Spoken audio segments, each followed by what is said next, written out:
Located on Lantau Island in Hong Kong and standing 35 meters tall, the Tiantan Buddha is one of the biggest statues of its kind in the world.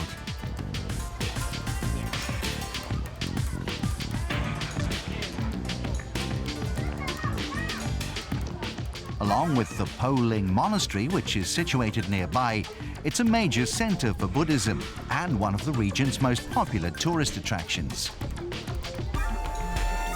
Aside from the imposing Buddha, the area is dotted with a large number of dragons which guard the monastery. An important part of Chinese mythology, the dragon is believed to be the protector of both the Buddhist faith and law. One of the 12 animals in the Chinese zodiac, the dragon is the Chinese god of water. It's also an intrinsic element of a sport that's been practiced here for over 2,500 years. Raymond Ma is the Hong Kong Dragon Boat Association's chairman. The story of dragon boat racing goes back to ancient times. Chu Yan, a revolutionary who opposed the authorities, committed suicide by drowning himself in protest at the levels of corruption. The villagers tried to save him by making dragon boats, believing the dragons on the front of the boats would scare off the fish. They also threw rice cakes into the water to prevent them from eating Chu Yan's body. That's how the sport of dragon boat racing began. To commemorate Chu Yuan's death, a number of festivals are held all year round, the most famous being the annual Duan.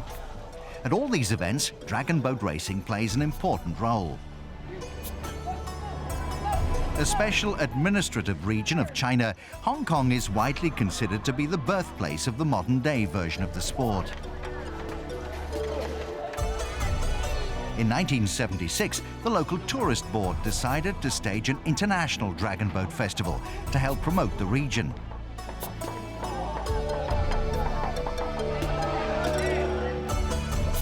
Since then, the sport's popularity has grown year by year.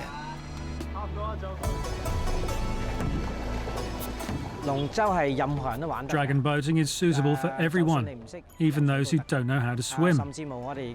Nowadays, there are races for all types of people. You don't need great skill. As long as you're interested in the sport, that's more than enough. It doesn't require much physical strength. You just need to be able to work as a team. Each dragon boat has an ornately carved dragon's head at the bow, with a tail helping to form the stern. The hull is painted with the dragon's scales, while the paddles are symbolic of its claws. Made primarily of teak, the boats can vary in length from 12 to 30 meters, with the largest boats having an 80-man crew. However, the standard boat used is 12 meters and has a crew of 22. It consists of 20 paddlers, a tiller and a drummer. A key feature of the vessels, the drums are considered the heartbeat of the boat. The drummer leads the paddlers throughout a race, using the rhythmic beat to indicate the frequency and synchronicity of the strokes.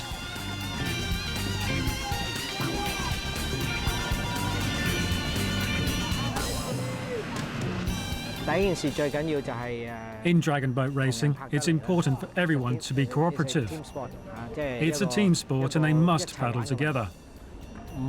Cooperation and being able to paddle together in rhythm with the drummer is what makes a very good dragon boat team. It's the key to any team's chances of being successful.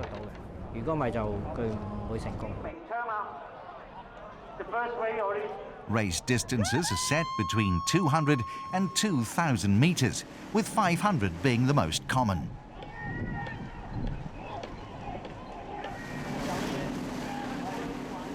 An individual paddler needs strength, endurance and skill to compete at the highest level. Such is the frenetic pace of the sport that competitive teams post times of around 2.5 minutes for 500 meters. Elite teams can cover the same course length in under 2. While there is a competitive element to the sport, dragon boat racing remains very much an amateur pursuit. It's all about us having fun together. It doesn't matter if we win a prize or not. To complete 500 meters in 2 minutes is really a phenomenal effort. So, we either win the race, or we go for beers. Or both.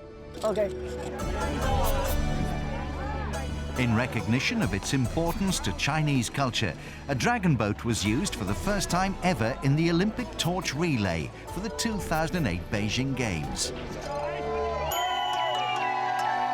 The sport also made its debut at the 2010 Asian Games in Guangzhou.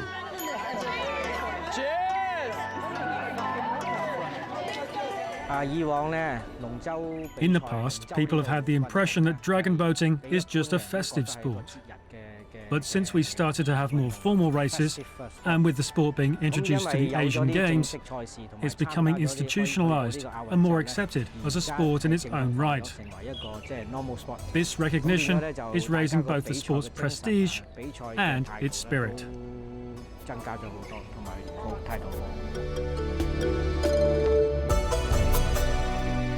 Dragon boat racing's cultural significance to the region is undeniable. A number of dragon boat festivals, including the Duan'en, are now celebrated as national holidays. First held over 2,500 years ago, the sport looks set to remain an important part of Chinese life for many more years to come.